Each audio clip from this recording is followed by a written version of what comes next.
Babae pinagsasaksak ng live-in partner na lalaki sugatan sa Lavasares, Northern Samar. Yan galit si Jane. Detalye ng balita mula kay Jane Galit Bantayan, RH34. Jane, good morning. Pinagsasaksak naman ng isang babae ang kanyang kinakasama o live-in partner na lalaki matapos magkaroon ng mainit na pagtatalo. Naganap ito sa Barangay Libas, Bayan Lavasares, Northern Samar kahapon ng tanghali. Ayon sa report ng PNP, ang dalawa ay parehong nasa impluwensya ng alak. Ang biktimang lalaki, isang 54 na taong gulang, isa itong pedicab driver. Samantala, ang suspect na live-in partner na babae ay isang 53 taong gulang. Batay sa inisyal na pag-iimbestiga ng kapulisan, bago ang nasabing insidente, ang mag-live-in partner parehong nakipag-inuman sa kanilang kapitbahay.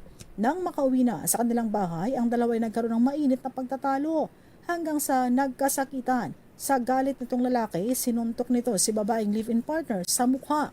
Hindi rin nagpatalo si kinakasamang babae at sa sobrang galit ni babae, kumuha ito ng balisong sa kanilang kwarto at doon ay pinagsasaksak naman si live-in partner na lalaki sa iba't ibang bahagi ng kanyang katawan. Nagtamo ng malalang sugat sa katawan ang nasabing biktima. Agad naman na rumispond ang pulisya ng Lavasares nang makatanggap ng impormasyon at agad na inaristo ang suspect na babae na live-in partner. Kasalukuyang nasa kustodiya ito ngayon ng Lavasares Municipal Police Station para sa kakulang disposisyon.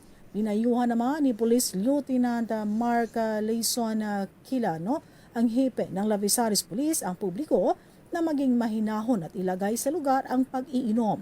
Sasampahan ng karampatang kaso ang nasabing akusado.